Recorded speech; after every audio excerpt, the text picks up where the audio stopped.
Olá, hoje é quinta-feira, 19 de julho, estamos com mais um Política em Debate especial, dessa vez com a presença de Paulo Scaff, pré-candidato do MDB ao governo de São Paulo. Boa tarde, como é que vai o senhor? Qual o motivo da visita a Rio Preto dessa vez? Pré-campanha? Obrigado, Rogério. Prazer estar em Rio Preto, prazer estar aqui com vocês. Muito obrigado pela oportunidade. Dessa vez, como pré-candidato a governador. Todas as demais vezes que eu vim a Rio Preto, que foram ao longo desses anos dezenas de vezes, como presidente do SESI, presidente do Senai, vim inaugurar as escolas do SESI daqui, os investimentos do Senai, convênios de esporte, inauguração de postos do Sebrae, não só em Rio Preto, mas em toda essa região, não é? E dessa vez eu me licenciei no último dia 6 de junho da presidência do SESI, do Senai, do Sebrae, da Fiesp, do Ciesp, as entidades que eu tenho muito orgulho de no SESI Senai, há 13 anos que eu presido, e estou à disposição das eleições aí. Sou pré-candidato a governador, fui candidato, como você sabe, em 2014, só tenho que agradecer os eleitores de São Paulo, me deram quase 5 milhões de votos, uma votação altamente expressiva, são 80 campos de futebol, agora por ocasião da Copa a gente vê aqueles estádios modernos, 65 mil pessoas, falam 80 vezes isso, é um mar de gente, só tem que dizer um muito obrigado. E mais uma vez, na última pesquisa Ibope, eu apareço liderando em todos os cenários do segundo turno, isso, mais uma vez, eu tenho que dizer muito obrigado e estamos aí à disposição para mudar São Paulo. Eu vi que na sua agenda, não sei se o senhor cumpriu ou vai cumprir esses compromissos, tinha uma visita ao hospital de base e uma outra agora à tarde à Santa Casa. Alguma questão específica? O que o senhor tem a propor aí nesse setor que é tão delicado, setor de saúde? Rogério, você tem razão. Eu tive, para minha grande satisfação, hoje de manhã no hospital de base. Eu digo isso e fico até emocionado porque o problema da saúde no estado de São Paulo é gravíssimo.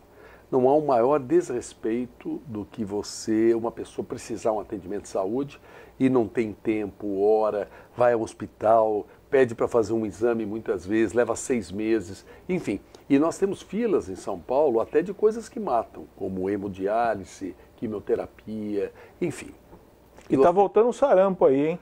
Se o pessoal não se cuidar. E o hospital de base é uma referência, diria, internacional. Eu fui lá, fiz uma visita, me deu muito prazer. Então a gente vê como é possível. Muita gente me pergunta, Scaff, é possível levar a sua experiência do SESI, do Senai para a educação do Estado? É possível acertar a saúde, a qualidade de saúde do Estado? É possível melhorar a segurança pública? E eu falo, é lógico que é possível. Está aí o exemplo. Nós temos um hospital de base, uma referência aqui em Rio Preto, referência a ser copiada não é só por outros estados brasileiros, por outros países do mundo, que atende milhares, milhões de pessoas ao longo desses anos, com qualidade, com respeito. Então eu fiquei muito feliz, fui lá e tudo aquilo que eu puder ajudá-los, nós estamos perto. E o hospital de base, ele tem uma estrutura, ele tem um know-how, um conhecimento que pode ajudar muitos hospitais públicos. Hoje você sabe, essas organizações sociais, essas OS, o hospital de base pode ser, através de OS, vamos dizer, um grande gestor, já é, de de outros hospitais e pode ser de muitos hospitais, ajudar muito, levar aquela experiência toda, aquela seriedade toda, aquele resultado positivo para outros lugares. E vou estar, depois da nossa entrevista, vou visitar a Santa Casa aqui de Rio Preto também. É essa questão de você, aquele provérbio, o que o coração não vê, o que os olhos não vê, o coração não sente. A gente ouve falar e tudo, mas eu gosto de ver, sempre fui assim. No SESI, no SENAI, os terrenos, a aprovação de terrenos, de construção, sempre eu me dediquei muito e tal. Como pré-candidato, eu quero ver a saúde de perto, a falta de segurança de perto, as escolas, então é isso. A ideia é ouvi-los, então. A ideia é visitar, ouvir... Conhecer e ouvir. Conhecer e ouvir. O senhor assumiu algum compromisso no HB? Houve algum pedido, alguma reivindicação da direção do hospital que o senhor já, vou na verdade, me empenhar? Na verdade, eles têm um desafio muito grande. Eles me levantaram casos assim muito justos. Por exemplo, eles têm um faturamento com o SUS que é acima do que eles recebem porque há um teto. Imagine só, a tabela SUS já é uma tabela modesta. Eles prestam um serviço cujo faturamento dá um valor de X, mas há um teto limite de X menos 20% ou 30%. Quer dizer, é um convite a eles produzirem menos. Isso está errado. Então foi muito bom saber disso. Como governador, o senhor acha que é possível fazer alguma coisa para complementar esse... Eu não tenho dúvida, não é nem para complementar. Ou lutar em Brasília para mudar a regra. Lógico, tem que mudar. Regras erradas têm que ser mudadas, né? Então, e da mesma forma que eu gostei muito também essa experiência das OS. Eu creio que eles possam ajudar muito a melhoria da saúde do Estado de São Paulo, ganhando, estando nessas concorrências que eles são competitivos de OS. Auxiliando as prefeituras. E administrando hospitais municipais ou estaduais. A minha visão, como governador, não é aquela, problema do hospital estadual, problema do Estado, do governador. Municipal não é, filantrópico não é assim. O governador do Estado tem que governar o Estado, tem que se preocupar com todos os problemas do Estado. Então, nós temos no Estado de São Paulo aproximadamente 44 mil entes de saúde. O que é? UBS, UPAs, AMES, AMAs, policlínicas, hospitais filantrópicos, santas casas, hospital municipal, hospital geral, enfim, hospital de alta complexidade. Cabe ao governador, cabe ao governo do Estado organizar isso por região. Todas as regiões têm que ter um primeiro atendimento de qualidade, uma UPA de qualidade, um ambulatório de especialidade de qualidade, um hospital geral, pode ser uma Santa Casa de qualidade. Questões mais simples, todas devem ser resolvidas, ou até questões de meia complexidade em cada região, com eficiência, com rapidez, exames. E quando se tratar de algum assunto de alta complexidade, você tem os hospitais referências, como é o Hospital de Base, como é o Hospital de Câncer de Barretos, como é o Hospital de Transplante de Rim em São Paulo, que são referências internacionais. Assim tem que ser organizada a saúde. Tem que ter prontuário eletrônico. Imagine uma pessoa é atendida num hospital público. Hoje, daqui a 15 dias volta lá, o médico não é o mesmo, não tem um prontuário eletrônico, muitas vezes não tem a história daquele paciente no próprio hospital. E quem diria em outro hospital, né? A pessoa está em Rio Preto, amanhã está em Santos, chega lá no hospital público e ninguém sabe da vida dele. Então tem que começar tudo de novo. É um absurdo. Na era que nós estamos vivendo, da informática, dos recursos tecnológicos, não tem um prontuário eletrônico que realmente circule essa ficha de forma que qualquer pessoa que seja atendida no ente de saúde, indo em outro, ou indo no mesmo, em outro momento, tenha lá todo o histórico dele para melhorar a eficiência do atendimento. Então, eu fiquei muito feliz com a visita no Hospital de Base, certamente vai ser muito proveitosa a visita na Santa Casa e mais feliz ainda tendo uma oportunidade de ser governador de São Paulo e arrumar a saúde do nosso estado para que as pessoas sejam respeitadas e bem atendidas sempre que necessário. Perfeito, mas para ser governador o senhor tem que ganhar a eleição, né?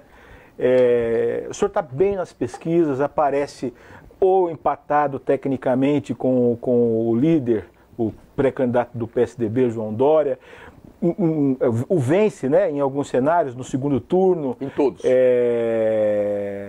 Ou está em segundo. Hoje saiu uma pesquisa, né, Instituto Paraná, coloca o Dória com 31, o senhor com 20, é isso? Com 21, Dória com 31, o senhor com 21. Mas teve uma pesquisa agora, no início da semana, de um instituto chamado FSL, que coloca o senhor com 16,2 e o Dória com 18, quer dizer, um empate técnico aqui. Quer dizer, o senhor está bem, mas o senhor está isolado, o senhor não conseguiu fazer aliança. O senhor não teme que isso, na hora do vamos ver, o prejudique? Bom, primeiro sobre as pesquisas, um rápido comentário.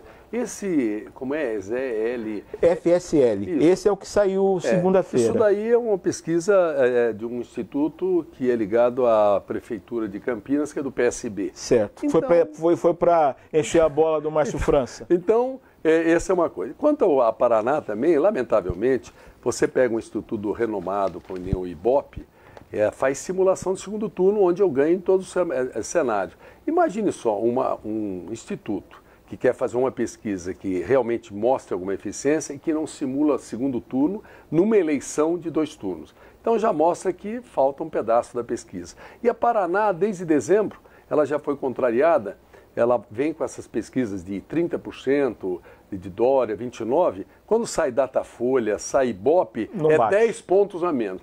Se você observar nessa pesquisa, brancos, nulos, indecisos, dá menos que 30%. Em todas as pesquisas dá mais que 40%. Então, pelo jeito, tem alguma química aí. Eu aprendi que em pesquisa você tem que tirar uma média delas. A verdade é que eu hoje, tirando a média das pesquisas, eu vejo que estou, vamos dizer, na liderança, é uma eleição de 2 turnos, em caso de segundo turno, no segundo turno, uma liderança em todas as regiões do Estado. Agora, quanto à questão de estar, vamos dizer, sem coligações, ô Rogério, você não imagina como eu estou me sentindo bem. Cada coligação custa quanto, você sabe? Não faço ideia. Quantos cargos custam, você sabe? Isso Pergunta para os meus adversários quanto custa as coligações, quantos cargos precisam ser dados. Quem vai montar meu governo, se for eleito, serei eu. Partido nenhum vai indicar o meu secretário da Educação. Política nenhuma vai interferir na qualidade da educação. Partido nenhum vai indicar o meu secretário de Segurança. Polícia e política vão estar separados. Polícia não vai arrecadar para deputado nenhum. Nenhum no meu governo vai interferir na saúde. Essas são as áreas técnicas, áreas de pôr gente honesta e competente.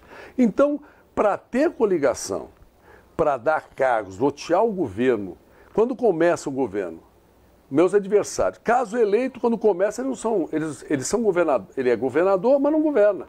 Porque quem governa são os partidos políticos, não é meu caso. Mas aliados são importantes para ganhar a eleição. Mas olha, sinceramente, o eleitor, ele está muito maduro, ele está cansado desse blá, blá, blá, blá, blá, blá, e essas maracutaia toda, essas troca.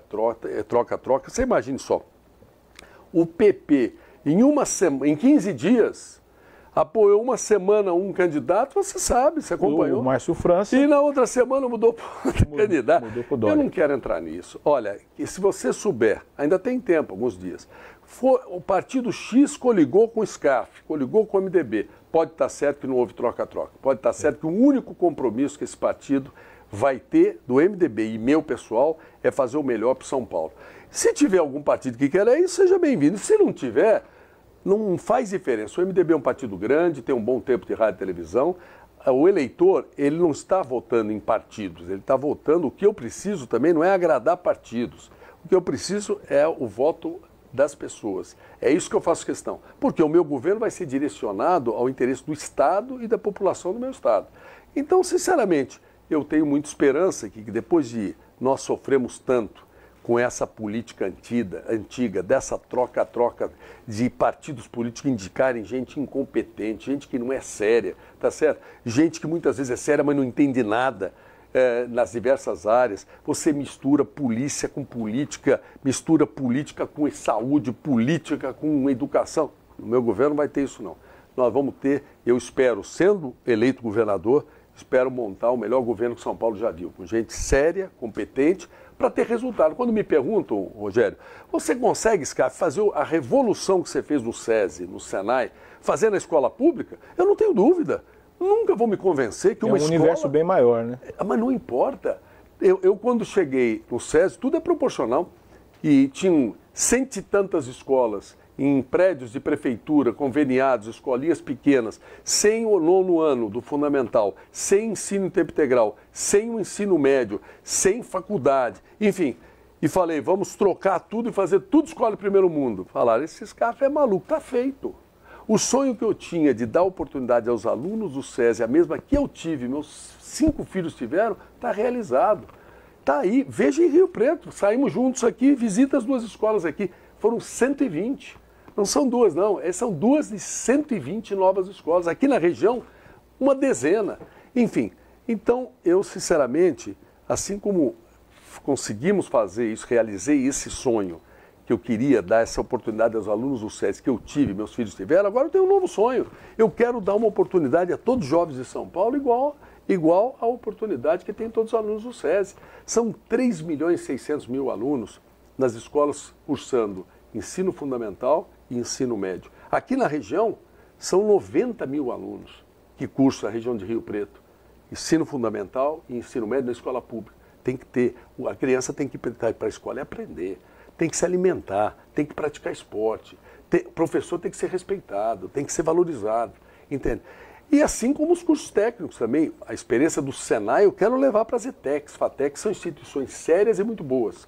Tem muita gente boa lá. Falta priorizar, pôr equipamento, modernizar. Se você for visitar 30 escolas do Senai e 30 ETECs, você vai notar a diferença. Aqui você está no primeiro mundo. Você está com equipamentos de ponta, laboratórios ultramodernos, preparando uma mão de obra no momento que nós vivemos no mundo. E aqui você tem um pessoal esforçado, uma estrutura boa, mas falta laboratórios, equipamentos modernos e tal. Enfim, então nós vamos fazer esse trabalho com muito prazer. É que tudo é mais burocrático nesse lado, né? Tem licitação, tem uma série de coisas que o Estado precisa cumprir que acaba atravancando as ações, né? Tudo que tem igual no SESI e Senai. Nós temos licitações, quando um ganha, muitas vezes o outro entra na justiça, quando o segundo, sabe, aquele que foi contrariado, muitas vezes entra, para a burocracia. E onde está a diferença, então? Por que não vai? É o tamanho. É o tamanho e a diferença também é ter uma prioridade. Qual foi o governador que, na sua opinião, priorizou a educação para falar a escola pública do meu estado vai se comparar às melhores do mundo? Eu não conheço nenhum governador que falou isso nos últimos anos. A escola pública do estado ficou aí. E é uma confusão, professores não são respeitados, não há disciplina na escola, enfim. E quando não é indicações políticas aí para dirigentes das áreas e tudo, pega gente que não é do ramo, enfim. Então tem que separar, sabe? A política não pode se misturar com a área de saúde, com a área de segurança, com a área de educação, não pode. E eu não estou dizendo que não possa vir indicações da política. Não tem problema, você quando vai montar um governo, você receber recomendações, desde que a pessoa seja honesta, competente do ramo.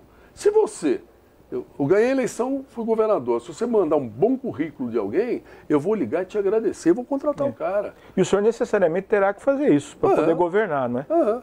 Não, mas desde que você, não é como é hoje, não. Sim, mas quando loteia o governo você tem que fazer alianças na Assembleia Legislativa, por exemplo. Não é simples assim, não é? Governar sem base parlamentar é complicado. Mas você sabe que quando esse loteamento de governo é um pouco diferente. O partido tal indica o secretariado, porteira fechada. O governador não fala vai ser A, B ou C. Entendeu? É diferente você ter sugestões de todo mundo, escolher o melhor. Outra coisa é o partido A indica fulano, indica ciclano. Quanto à questão de governar, quando você tem a força popular, quando você sai das urnas, eleito governador, com bons projetos, com boas ideias para o Estado, e quando você valoriza a classe política, você tem que dar atenção, valorizar. Você pode estar certo que as pessoas, a Assembleia, os deputados, se você vem numa região, vem a Rio Preto, pega o deputado da região, dá uma atenção a ele. Ele quer estar bem com o governador, ele quer estar bem com a maior liderança do Estado. Então nós temos que mudar essa linha de fazer política. Não pode ser na troca-troca. Não pode ser indicando pessoas incompetentes para servir a população, ou para roubar a população, ou para pôr pessoas em segurança, em saúde, para arrecadar para campanhas. Isso esgotou. Nunca foi certo. Eu nunca aceitei isso. Mas se um dia, ou se até hoje fizeram desse jeito, tem que mudar. A minha eleição significa uma mudança que eu espero que seja um exemplo para São Paulo e por meio de São Paulo, dê um exemplo para o Brasil. É isso que eu quero. Agora, vamos imaginar, Rogério, que não seja a vontade de Deus, nem do eleitor, que eu seja eleito. Eu volto para a minha vida, eu vou agradecer de qualquer jeito, porque para mim, ser governador é uma missão que vai me dar satisfação para poder ajudar, fazer coisa boa. Se estiver no meu destino, muito bem. Se não estiver no meu destino, eu vou reassumir as entidades que eu tenho mandato até final de 2021, o SESI, o SENAI, o SEBRAE, que me dá muita satisfação. Enfim, volto às minhas empresas, à minha família, aos meus amigos, saio do desgaste da política, que é um momento péssimo, e a vida continua. Entende? Por outro lado, se for eleito, também vou agradecer muito e aí arregaçar as mangas, e São Paulo não vai se arrepender não, porque nós vamos fazer um trabalho diferente. Do meu jeito, quem me acompanha ao longo desses anos sabe o meu jeito de trabalhar. Honestidade, seriedade, realização, coragem, fazer. Não é falar, é fazer, é diferente. Vamos falar de campanha então. A gente percebe entre os tucanos e os aliados todos, né, DEM, PP, PRB, que vão fazer aí um esforço, tá até um clima de já ganhou, vão fazer um esforço concentrado para liquidar a fatura no primeiro turno. O senhor acha que o desafio hoje é levar a eleição para o segundo turno? Você sabe que isso, se alguém sinaliza, é um desrespeito ao eleitor e uma arrogância tremenda. Uma falta de humildade, simplicidade. Você pega uma pesquisa como a do Ibope, onde há um empate técnico no primeiro turno e o candidato PSDB perdendo em todos os cenários do segundo turno, e eles dizerem que vão ganhar em primeiro turno, primeiro estão desrespeitando a vontade do eleitor, que está demonstrada pelas pesquisas. E segundo, é um ato de arrogância total. Eu até não posso nem acreditar que eles acreditem nisso, sabe? Eu acho que devem ter sido assim, alguns comentários infelizes de poucos, porque seria uma coisa assim muito, eu diria assim, uma atitude até feia, qualquer comentário desse tipo. Eu creio que eles vão ter que lutar muito para ficar para o segundo turno. Apesar de o senhor estar bem nas pesquisas e ser o segundo colocado, outra coisa que se percebe também, vendo a movimentação política, é que existe uma polarização entre o Dória e o Márcio França. Por quê? Se é o senhor que está aí no meio. Bom, eles não acreditam no seu fôlego, na sua possibilidade. Na hora que começar a campanha, eles acham que a coisa vai polarizar entre eles mesmos? Bom, esse o pensamento? Primeiro, não existe um segundo lugar, porque o que vale numa eleição de 2 turnos é o segundo turno. Você sabe que em eleições passadas teve casos de um candidato ter 15, outro 30, no segundo turno de 15 ganhar. Não é o caso, tem empate técnico no primeiro turno e vitória no segundo. Então eu nem reconheço o segundo colocado. Quanto a essa polarização, o que existe é uma briga entre os dois candidatos do governo. Briga. Um ofende o outro. Eu não entrei na política para ofender nenhum nem outro. Então, se isso é polarização, eles que fiquem polarizados. Eu não vou agredir ninguém. Eu tenho que me comunicar com o eleitor. Eu não estou preocupado em agredir adversário, eu não estou preocupado em agradar partido político, eu estou preocupado em ganhar uma eleição, se tiver no meu destino, e fazer o melhor governo para São Paulo. E quero respeitar o eleitor. Então, por isso, o que acontece, na verdade, é isso. Um chama que o outro é o Márcio Cuba, o outro fala que é o Dória mentiroso e traidor que traiu o Alckmin. É uma briga entre os dois, entende? Quer dizer, se para o Márcio o Dória é traidor e mentiroso, e para o Dória o Márcio é o Márcio Cuba, porque é de esquerda, eu não vou me meter nessa, não é nisso que me agrada. E olha, eu creio que não agrada a ninguém esse papo. O senhor acha que o Dória é traidor, principalmente pelo fato de ter deixado a Prefeitura de São Paulo? Olha, eu penso assim, quando fala em traidor, fala em Alckmin, que teria traído o Alckmin. Aí precisa perguntar para o Alckmin o que o Alckmin acha, né? Nos bastidores, o pessoal ligado ao Alckmin critica muito mais. Mas a pior traição é ao eleitor, né? Quanto à questão da eleição de São Paulo, a última pesquisa Ibope dá 55% de rejeição para o Dória. Então não é minha opinião. A opinião pública, nada melhor. Eu ouço muito em São Paulo que quem o conheceu não vota nele e tal. Na simulação de segundo turno pela pesquisa Ibope, eu fico com 40 e ele 22. Isso que se fala de empate, no segundo é 40, na cidade de São Paulo. Então, na realidade, eu acho que não sou eu que vou falar, vou julgar, é o eleitor que tem que julgar. A pesquisa mostra uma rejeição de 55% pela pesquisa Ibope do Dória. Por quê? Porque comentam que ele fala que não é político, mas ele só fez política. Ele foi candidato, ele se filiou a um partido político Quem é filiado a um partido político e fala que não é político, já começa a ser estranho. Ele foi candidato a um cargo público, político, ele foi à prefeitura, ele foi eleito, ele ficou viajando, fazendo política, ele renunciou para ser candidato de novo, para ter outra ação política, o que até agora ninguém viu foi gestão. Política ele fez e mais, né? Perfeito. E a PMDB, MDB, o senhor é candidato de um partido, de um presidente da República, batendo recordes aí de impopularidade. O senhor teme que isso se reflita na campanha do senhor aqui em São Paulo? Rogério, eu entrei na política em 2010. Eu era ninguém sabia que eu existia. Mas eu, cansado dos políticos, da política errada, como muitos brasileiros, muitos paulistas, enfim, eu falei, vou me filiar a um partido político, eu vou fazer de um jeito diferente e tal. Entrei e me filiei a um partido, tinha 40 segundos de televisão, entrei em ninguém, saí com 1 milhão e tantos mil votos. Nunca tive padrinho. Não tinha pai político, não tinha tio, irmão, amigo, primo, não tinha ninguém que era padrinho político. Era por minha conta. Pois bem, em 2014, de novo, fui candidato a governador. Dessa vez, ao invés de 1 milhão de votos, eu tive quase 5 milhões de votos. Pois bem, mais uma vez, não tive padrinhos políticos. Sempre foi Paulo Scaff, o Paulo Scaff que mostrou na sua vida seriedade, que quem o conhece sabe que é um homem sério, realizador, presidiu o SESI, Senai há 13 anos, realizou uma revolução para o bem, na educação, formação profissional, esporte, cultura, enfim. O Paulo Scaff que as pessoas conhecem e que aprovam. Pois bem, e agora eu sou pré-candidato a governador novamente, mais uma vez não tenho padrinhos. Agora, quanto à imagem dos partidos, você tem razão, é um momento muito ruim de imagem dos partidos. O PSDB está com a imagem péssima, o PT tem imagem péssima, o PP tem imagem péssima, o MDB também tem uma imagem péssima. Então, o eleitor, para escolher o governador, eu sou pré-candidato, e se for eleito, eu serei o governador. Ele não vai olhar o partido, vai olhar, eu creio que vai olhar a pessoa, o candidato numa eleição majoritária em São Paulo. E eu tenho confiança nisso, até porque se olhar e analisar partidos, é aquele eleitor que vai votar em branco, anular o voto e ir para a praia no dia da eleição. Porque todos os partidos estão com imagem péssima. E não é uma solução. Muita gente fala, o Scaff, por que você não começou um novo partido? Meu Deus, no Brasil tem 35 partidos. Já é um dos defeitos da nossa democracia, o número de partidos. Você tem que entrar e fazer uma história nova em alguma coisa que já existe.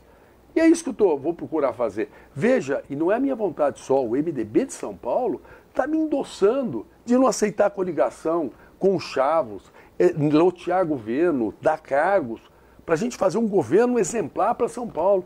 É uma nova história que a gente quer escrever. Agora, a decisão é do eleitor de São Paulo. Eu vou respeitar e vou agradecer qualquer que seja o resultado. Bom, é uma eleição muito importante essa também, porque é uma eleição geral, né? É verdade. Deputado estadual, federal, senadores, governadores, e uma presidente. eleição importante para os partidos, porque já vai entrar algumas regrinhas novas aí, como a cláusula de barreira e tal. O MDB é um partido forte no país, um dos maiores partidos do país, mas em São Paulo é um partido titubeante, né? Na eleição passada elegeu apenas 2 deputados federais, né? Um deles o Edinho Araújo, que hoje é prefeito, pai do Edinho Filho, que está aqui no estúdio, conosco, acompanhando, e é pré-candidato a deputado estadual. E esse isolamento não pode prejudicar a chapa aí parlamentar do MDB? O fato do MDB estar sozinho nessa disputa, não fazer coligações até o momento, e se confirmar chapa puro sangue, né? Isso não pode prejudicar para formar uma bancada de deputados, principalmente para deputado federal aqui em São Paulo? Olha, primeiro nós temos que aguardar o final do prazo, como eu te falei. Pode ainda haver, temos aí alguns dias, aí, uns 10 dias pela frente. Em segundo lugar, que a prioridade realmente é qualquer coligação não ter troca nenhuma. Então não adianta, o tempo que vai mostrar. Se nós tivermos uma coligação, você pode estar certo, essa coligação veio com um compromisso de fazer o melhor para São Paulo. E se qualquer partido vier e com um pedido de cargos, de favores, de trocas, de recursos para campanhas das suas bancadas, não há espaço para nós. Então, seja como for, nós vamos fazer o melhor possível. Se nós tivermos coligação, muito bem. Se nós não tivermos coligação, repito, o MDB é um partido grande, é o maior partido brasileiro. Ele em São Paulo não é grande, mas no Brasil ele é grande. Maior bancada de senadores, maior bancada de prefeitos, maior bancada de vereadores, deputados estaduais, enfim. Então, é um partido que tem uma estrutura no Brasil grande e eu creio que nós vamos ter condição de elegermos aí um grupo bem maior do que temos hoje. A nossa bancada nessas eleições, mesmo saindo sozinho, será maior do que a atual, tanto em deputados federais como estaduais. Mas a prioridade, nesse momento, é a eleição majoritária. A prioridade do MDB de São Paulo é mudar São Paulo. A prioridade do MDB de São Paulo é as pessoas se orgulharem de terem seus filhos na escola pública. Quando me pedem assim, não tem vaga no SESI e tal, não vai precisar. A escola pública vai ter qualidade. Os alunos que estiverem na escola pública vão estar aprendendo, vão ter disciplina, o professor vai ser respeitado.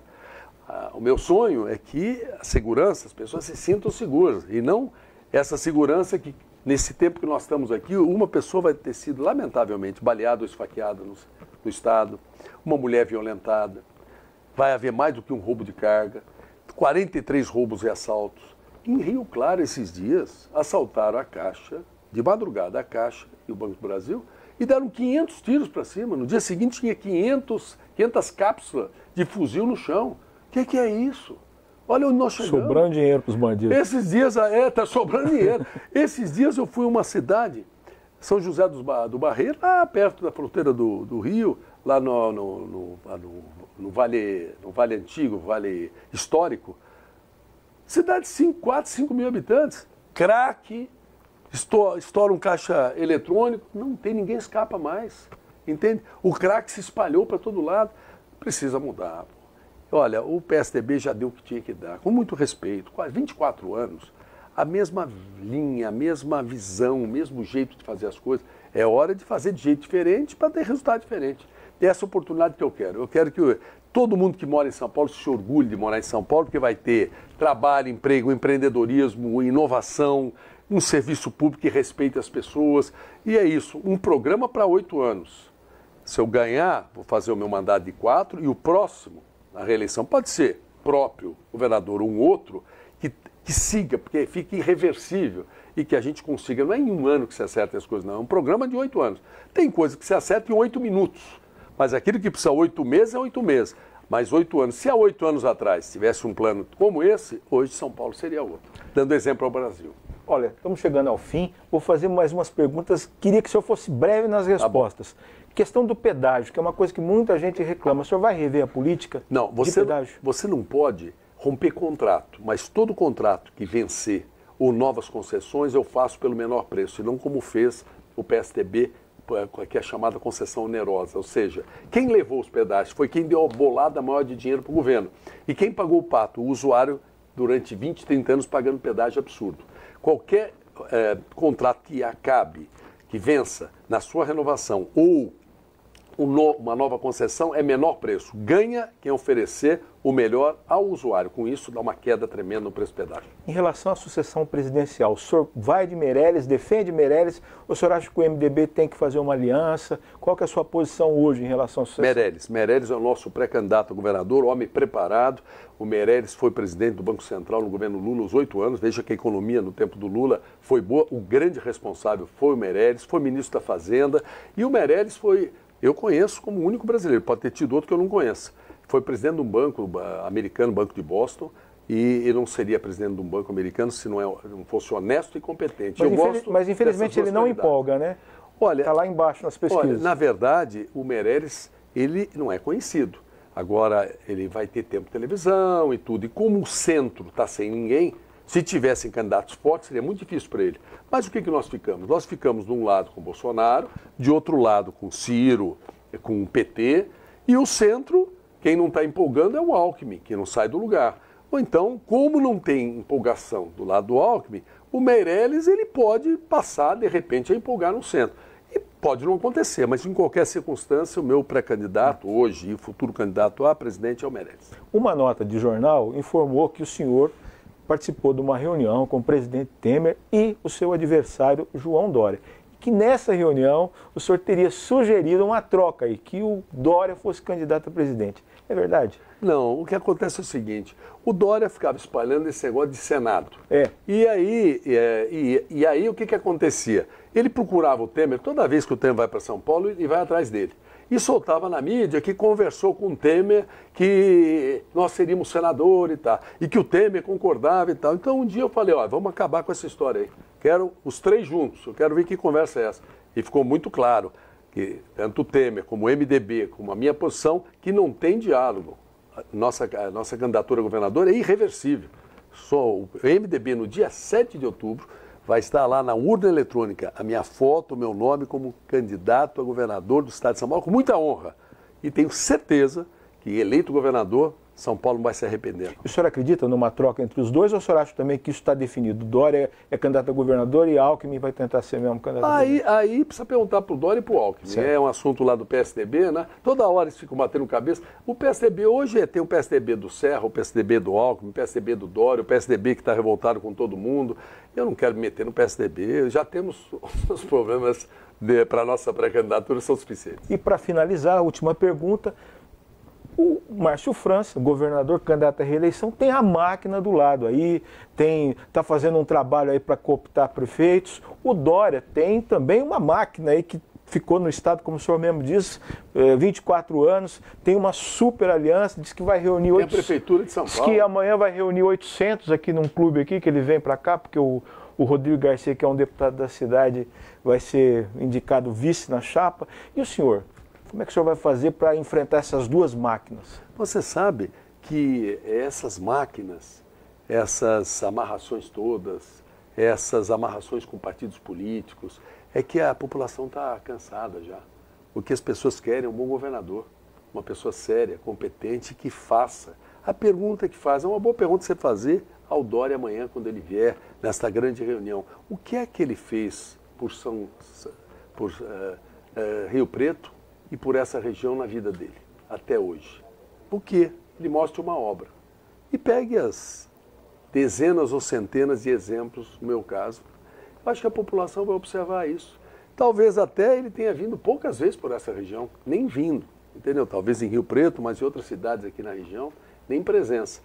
E da mesma forma, o atual governador, que eu respeito muito, sabe? Eu acho que um período assim eleitoral não são inimigos, são adversários. Aí, quando acabar a eleição, tem que estar todo mundo junto, tá certo? Junto para o bem de São Paulo. Então, na realidade, eu só não consigo enxergar nada. Eu vejo aqui, eu vou aqui em Rio Preto e esbarro em obras fenomenais que nós fizemos. Vou a cidades vizinhas, idem, vou a outros cantos do estado. A grande pergunta a fazer amanhã, para o prefeito que foi eleito, que renunciou, que largou depois de um ano, que não mostrou para o que veio, que só faz política e fala que não é político, o que é que ele fez em Rio Preto até hoje, ou para Rio Preto, ou para essa região. E compare aquilo que eu já fiz e o que ele fez. E aí vamos ver quem é o melhor para essa região. O eleitor vai comparar. O eleitor vai comparar. Isso muito aí, obrigado pela entrevista. Obrigado, uma boa sorte para o senhor. Tá? Igualmente, boa sorte. Encerramos mais um Política em Debate, hoje com a presença de Paulo Scarfe, presidente da Fiesp, licenciado e pré-candidato ao governo pelo MDB. Obrigado pela audiência. Até mais.